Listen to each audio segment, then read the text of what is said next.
কী কী করলাম এবং সবাই মিলে কোথায় ঘুরতে গিয়েছিলাম তা নিয়ে একটা সুন্দর ব্লগ। আশা করি তোমাদের সবাই ভালোই লাগবে এবং ভিডিওটা তোমরা স্কিপ না করে সম্পূর্ণটা দেখার অনুরোধ রইল। আসসালামু আলাইকুম, welcome to my new another blog. আমি তোমাদের অথৈ চলে এসেছি অথৈ 41-এর একটি সুন্দর মিনি ব্লগ নিয়ে। এবার ঘুম ভাঙলে চলে গিয়েছিলাম ছাদে এবং সুন্দর এই ক্যাপচারটা নিয়ে নিলাম। দেখো কত সুন্দর হয়েছে, হাতের রংটাও অনেক সুন্দর হয়েছে, তাই না? সবাই কিন্তু মাশাআল্লাহ লিখতে ভুলবা না।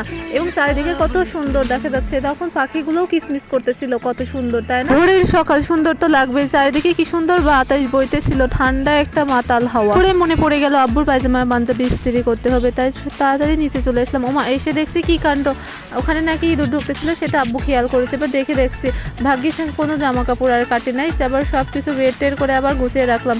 এবার সবাই মিলে খেতে বসবে, তো তাই এবার লেবু পাড়তে চলে গিয়েছিলাম। আমাদের কাছে এবার লেবুটা অনেক সুন্দরই হয়েছে। সবাই সেমাই টেমাই খেয়ে নামাজ পড়তে চলে গেল এবং যাওয়ার সময় আব্বু আমাকে সালামি দিয়ে গেল এবং সেটা নিতে বসে আছে। আমি তো আব্বু থেকে সালাম নিয়ে নিলাম, কিন্তু আমার থেকে আবার অনেক পোলাপাইন সালাম নিয়ে নেয়, তাই আমি আবার তাদের সবাইকে নিলাম। এবং তারা নামাজ পড়ে চলে আসার পর দেখছি একে একে সব গরু কয়রাও চলে এসেছে, তাই এবার মুস্তাকিমকে দিয়ে একটু গরুর ভিডিও নিতে গিয়েছিলাম। আমি ওখানে যাইতাম প্রত্যেক বছর, এবার আর যাই নাই, যেহেতু আমাদের খানকার ওখানে কোরবানিগুলো দিয়ে থাকে। এবার আলামিন এসেছিল, আমাকে 5 টাকা সালামি দিয়েছিল। ও ভাগ্যিস ওই আমাকে সবচেয়ে পিচ্ছি মানুষ সালামি দিল।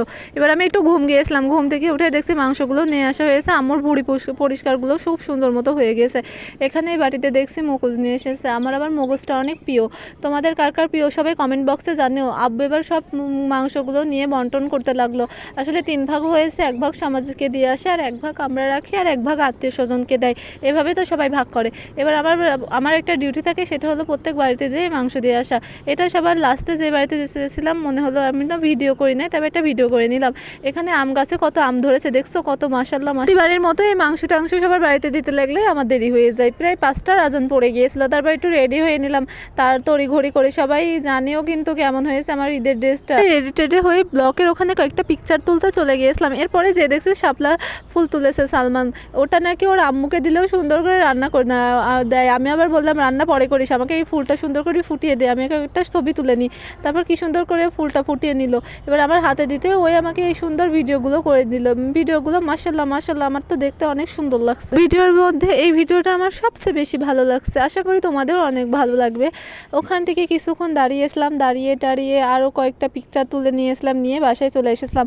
এর পোলাপাইন আমাকে ঈদের হাত দেখাচ্ছে। এটা ছিল আমাদের কাজিনদের মধ্যে সবচেয়ে পিচ্ছি কাজিন, মানে আমাদের আব্বুদের চাচাতো ভাই বোনের ছেলে মেয়েদের ভিতর সবচেয়ে ওই ছোট সব মেয়েদের দিক থেকে। এভাবে আমার ঈদের দিনটা কেটেছিল, মাশাআল্লাহ, আল্লাহর কাছে শুকরিয়া, অনেক সুন্দর দিন কেটেছিল।